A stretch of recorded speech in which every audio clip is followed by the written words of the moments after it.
Why is it so important? How are you? We got another one of the Q&As that were left for us the other week. So talking a lot about obviously the beginner's touch, thinking about the touch, and Michelle worked with different people in the group in terms of how they feel and making that connection with people and the importance of the actual touch within movement lessons. So where did the movement lesson touch come from, and why is it so important? So I have taken a lot of different trainings, but wasn't specifically taught touch. Matter of fact, it's one of the reasons why eventually I took cranial sacral, because I thought I'd have more of a vocabulary on touch. And actually, it was really interesting today because I've been studying a lot on AI, and the reason the robots are doing so well because they're managing to make movement into words. And that's where it's coming into the things, which is a hard thing for me. This is how do I take my movements that I feel, movement that I know that is possible or impossible or it is what it is, and how do I turn that into words? But when I was taking trainings and so forth, I just naturally had a touch for whatever reason. Probably because I worked on everybody. From day one, when I knew that touch can make a difference, good touch, bad touch, whatever, I was touching. It doesn't sound right, but I was touching. I worked on everybody. If you know me, one of my favorite lines is, or famous lines is, "Let me give you a quickie." Lucas. So when you're working with touch, and the more that I'm understanding it, is you have to have rotation. And actually, Vintang, if you just look in the scroll and things, just posted a thing on gyroscopes. The more rotation you have, even mechanically, you have stability, right? And the first thing that we've really been working on here, because Scott and I have been talking otherwise, because we're going to do a podcast, is again how the stability of the system and how do you have to respect it. But the stability of a rugby player is going to be different than stability like with a child maybe with cerebral palsy. But that touch was always natural to me. It wasn't until I was reading a book in 2014-ish on Einstein to my kids, and it mentioned the space shuttle. Now, the space shuttle, because I'm old, is a part of my life. Seeing that rocket take off. And the space shuttle, if you're not familiar with it, because the rockets were here and the shuttle's here, there's really a very obvious rotation. There's a rotation in any rocket. For you have to have escape velocity, you have to have rotation. But you don't see it as clearly on like an Apollo or so forth. If you watch Hidden Figures, you can see it. All the ones that explode, the rockets didn't have rotation, atmospheric, Newton's law. The ones that had rotation flew. And they have really nice nose shots on that in the movie Hidden Figures. Similarly, I thought it was amazing when you actually see a bullet coming out of a gun, similarly, and like the rotation that goes through the bullet as well. And actually, where I can prove my physics, did you ever see where they take a chain and it's in a cup and you just pull it out? They don't know why it defies gravity and then drops. I'll post that video next because they're on YouTube. Well, the physics is actually quite simple because the first movements have rotation. And so the chain can oppose gravity. But the second the rotation stops, the chain falls. falls. With the bullet, as the bullet, Right. then the rotation slows down, succumbs to gravity. They'll blame it on friction. Yeah. But it could be that your answer is friction. But what I'm trying to tell you, physics-wise, the common denominator, it doesn't matter if a plant dies, a tree grows, it's all based off of rotation. That's why you can plant the same plant down the road and you have the same amount of sun, the same amount of water, and some grows and some don't. It's due to the rotation. And that's why they can't get plants to grow in outer space, because nobody's looking at the rotation. So they're looking for, they can grow radishes, like really short, but they can't grow a big potato like what Matt Damon did in the Mars movie, because again, they don't have that oppositional rotation, which all plant life needs. Our solar system needs it. Everything needs it. Anything that has biological life to it, which is the exchange of molecules, has to have the rotation. Now, this is where I've put the science behind my touch, right? But the actual touch was me explaining the shuttle to the boys. And about 3 hours later, I was in bed. And this is no joke, guys. Everybody says, oh, you're so smart. No, I'm not. I jumped from my bed and I just knew I had to run to a computer. And somewhere on my hard drive is about 6 paragraphs, and I think I sent it to Enrique, maybe to Stuart, a couple of people that I'm like, what did I just discover here? Again, way back when. And but my response was when my husband at the time said, "Where are you going?" I said, "I'm not that smart. I'm not going to remember this in the morning." Any person trying to oppose gravity, anything trying to oppose gravity, from a bullet to the human body, it has to have rotation. So it didn't matter if it had cerebral palsy, it didn't matter if it had autism. Any combination that is actually now a diagnosis has issues with rotation. It just was mathematically that simple. And that's when I realized too, I naturally touched like that without being taught it. It was just natural to me. I could feel it. And so since then, I've really been trying to enhance it and play with it more. I've also been trying to put down written word on it more. I've tried to, again, do more trainings about it. We just had the touch training to develop it. I think what I found really interesting on the touch training, Michelle does a thing, and I spoke to a parent about it this week. I said, try and get Michelle to do this with you, where Michelle has your hands on her head, and she then starts moving her head around and So here, stuff. do it. So Well, I have stuff on my hair, so sorry. yeah, not quite the same. So if I'm here, right, no matter what I'm doing, Scott can follow me. There's a binding force. His rotation's going into my rotation, right? No tricks up my sleeve. All I have to do is tighten my pinkies, and see, he can't maintain this touch. I take it away and he goes right smooth again. Right? So I'm rotating off the earth, I'm rotating, he's rotating, and he's rotating off the earth. So that mathematical equation stays the same. But the second I add a contraction, so again, do it. And again, now here, I'm just doing it again. So he's just following me, and I can go quick because he's quick. And now I can just cross my eyes. Vision really throws this off. He just can't maintain. He's actually getting heavier, and he's like trying to clean, and then my eyes go okay, and he just goes right back into it. I feel like you end up sort of like, I find myself almost having to almost go for a grip almost, or I'm Right. trying to sort of like flip I'm back getting away from yeah.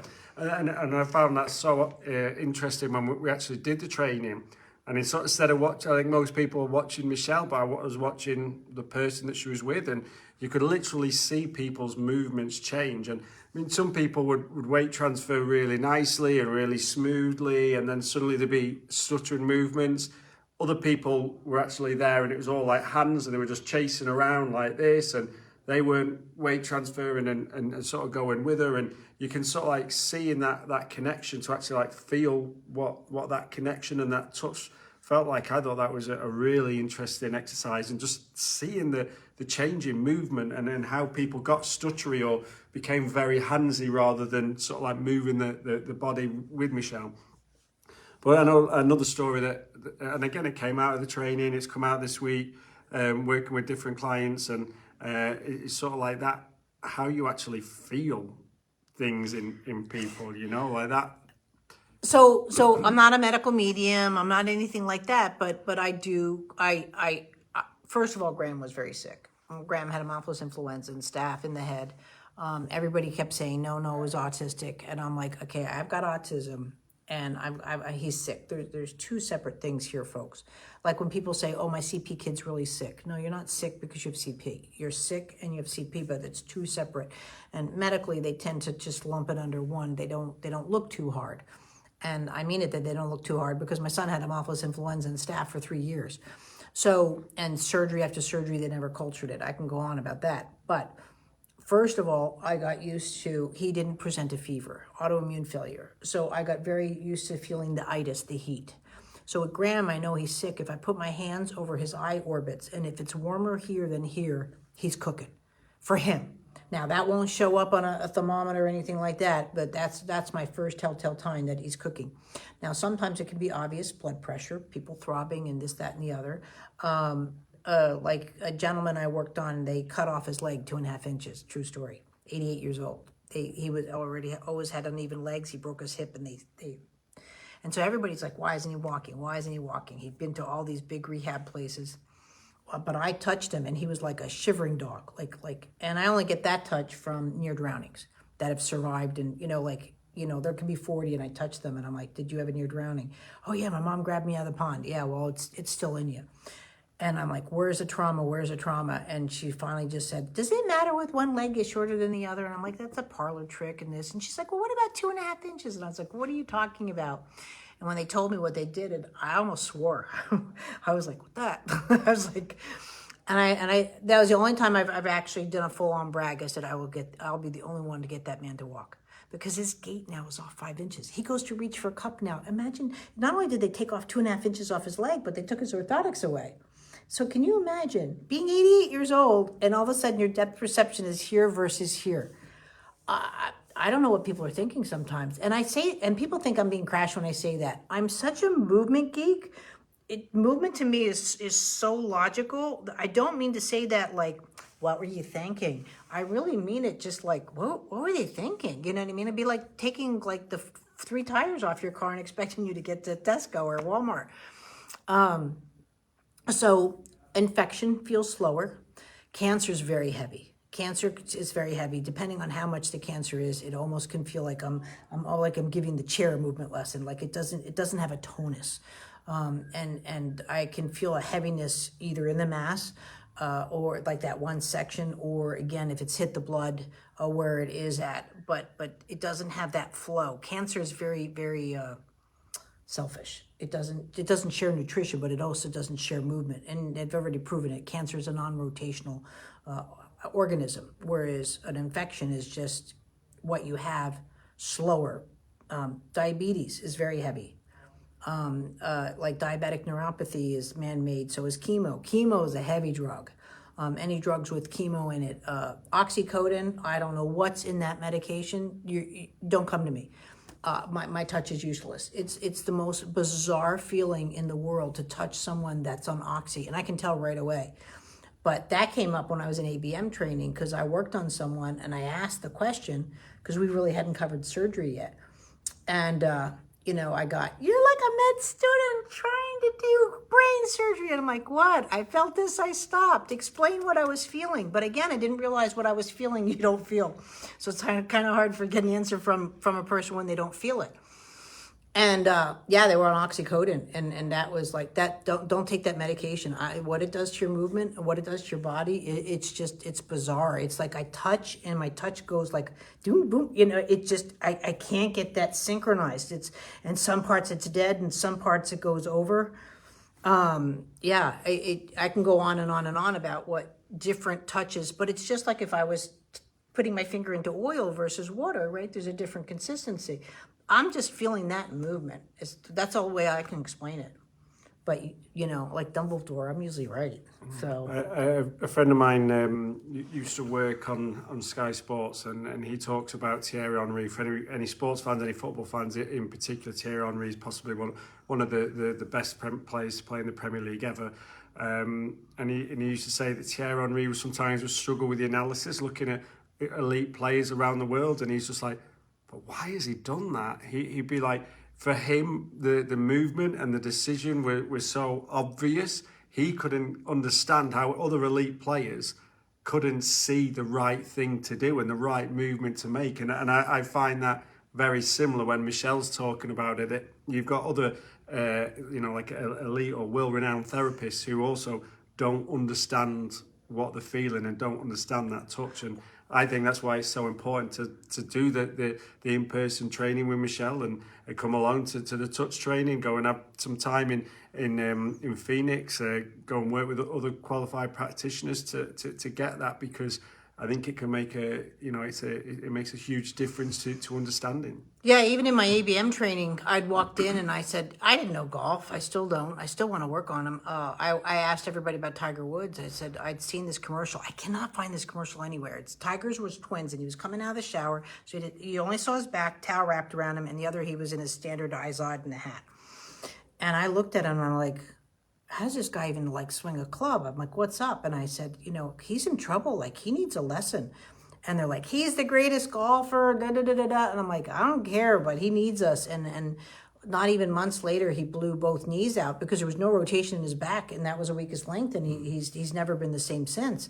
I think you could see it that a clear lot, as day. particularly within society in general, within sport. There's such like a, well, it's called strength and conditioning. That the whole point is to build strength and to look at increasing muscle mass constantly. And Tiger Woods has gone from, you look at him at an early age, and I want to do some analysis on this too. And you look at him when he broke through at how much thinner he was, and he was like a stick, and he was swinging that club like nobody had ever swung it before, and it was unbelievable. And then as he bulked up, that strength that the increased muscle mass was there, but his movement wasn't there. Yeah. And as a result, he's compensating, and there's the injuries. Yeah, and they do it with aging athletes. But even so, like Felipe too, he was hired by the Diamondbacks at 175 right out of high school, and literally they walked him into the locker room and they like, in 3 months you're 225.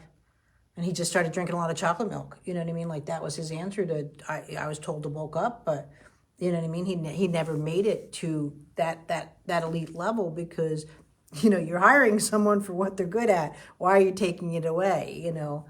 And you see this too, even with in baseball, a lot of the Dominican players are just generally smaller. And they're incredible. I mean, they're some of the fastest pitchers in the world, and you know, they're not, you know, not like Randy Johnson. What was he, 6'7", 6'5"? 6'10", I think, wasn't he? Was he? Yeah, He was a big boy, tall boy. The big unit. Yeah. Yeah, that was his Where nickname, he could wasn't it? just, which I get it. He had more trajectory, but again, Well, he was thin as well. That was the thing. Yeah, Wasn't he he was thin. 6'10" and like a stick, I guess. You know, and Yeah. not saying that he didn't work out, not saying he wasn't conditioned, but he wasn't huge muscles. And you look at a lot of these guys that they're not huge muscles, and Right. it's more about the movement. and I'm at the point now, and we're gonna end this because I see a client, but I'm at the point now that in general, I can feel the physics of movement. So when someone is not moving right, it's not that even that they've had an infection or surgery, but again, I've been doing it all week. I can feel a PICC line where it was. I can feel CPR you know, last week a girl was resuscitated. You know, I still could feel a chest compression from someone in there. You know, like sometimes with people, I have to go a session or two just to undo medical intervention, which again is necessary. I'm not saying don't do those things. Oh yeah, life preservation, Yeah. and obviously, but then that's when, you know, you come and see somebody to help post that. And it's the same with my daughter and the amount of issues that she's had because she was ventilated. If she didn't have that ventilator, she wouldn't be with us now. Simple as. But you know, we now need to put that movement in that she was withheld because of that life-saving intervention, and Yeah. That's where the touch comes in. And I mean, working with Michelle, that blows my mind, and I tell people all the time that, and every time, you know, Michelle will pull something out like, you injured your knee, and it happened the other week in the training, didn't it, with Karen. And it was just like, yeah, you got issues through you. I'm just going to stop the training a second. I'm just going to work on a lesson because you've got issues with the left knee. And she was like, well, yeah, I had a skiing accident when I was a kid. Do you know when And a you're like, painting is askew on your wall? You know what I mean? And it's just tilted. You know those people that want to straighten the picture? That's me. So, but I'm the same thing with movement. So that's why, like, I don't get overwhelmed in like malls and stuff like that, or like airports. Like I have about to fly. I'm like ET. I want to go up to people and go like, ow, like, can I, you know, because two, I know what to do. And that's actually the hardest thing about the Facebook Lives that I do. You don't know how many times I just want to jump through the computer, especially, you know, like I just reviewed a child with the head thing. That's my specialty. That's where I'm at. You know what I mean? And I get it. I can't tell people to say, oh, hop on a plane, go 40 hours, or whatever. And then two, they might not believe me anyway, but you know what I mean? Like, I already know what to do. And that's why I do the lives, because I know what to tell you guys what to do. But I have to say it in such a way that I don't want to scare you, you know, and to scare you because, again, my vocabulary is just different. It's not that I'm not here and you're not here. I never talk that way. If I can do it, you can do it. I'm just, you know, as just a mom with 10 fingers. But same thing like with Scott. We had to keep our kids alive. You know, that was our number one priority. You know, it wasn't even movement. I didn't think Graham would go to college, and he's 20 now. I can talk differently. You know, you've got still a lot of years ahead of you to look back and reflect. But yeah, so it's interesting, and I'm going to keep doing it. We got a lot of math coming through on it, but it's if you really want to change someone, it's all through the touch. It really is. And one final thing, Michelle also almost made me stop the car because we drove past a guy the other day with hunched over his shoulders. She was like, "Man, stop the car! I need to go and work on that guy. Look at him." And He looked like Hagrid. He was Yeah. like, he had shoulders like, I mean, to me, that's like, ooh, new movement. You know what I mean? Like, play tool, like clay, you know, like a kid, like, oh, there's a Play-Doh over there. I mean, I just, we could be together like till midnight. We'd be talking about movement, you know, right? hopefully that's answered the question anyway in good detail. See you in a bit. Bye.